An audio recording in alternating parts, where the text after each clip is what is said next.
The most thoroughgoing critique of including paranormal events in history, however, he says, comes from the critical historian Polybius. Yeah. So Polybius's critique of sensationalist historians. So he's critiquing these historians who seem to be going over and above to tell a good story.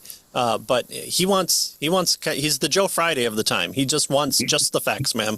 So that's what he's doing. I'm sorry, that's a Dragnet reference. Probably no one's alive these days in our audience to understand a Dragnet reference. It was a great show. All right, so Polybius complained about historians who focus too much on prodigies and use tragic coloring.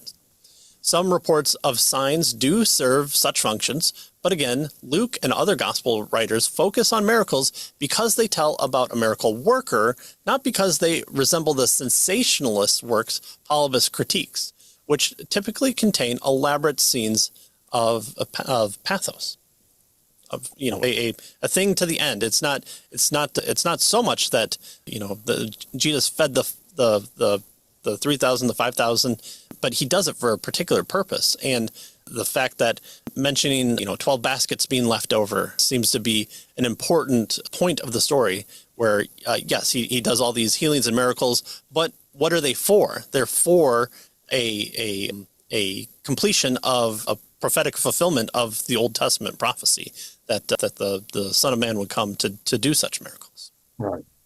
So what we've seen so far here, and that he's presented at the beginning of this chapter, is the idea that not all ancient historians accepted all events as with veracity. Some of them were skeptical of these various miracle claims, and they, while they had different criteria for Enlightenment folks during and after the Enlightenment, there were still some that were skeptical and critical with regard to these miraculous claims.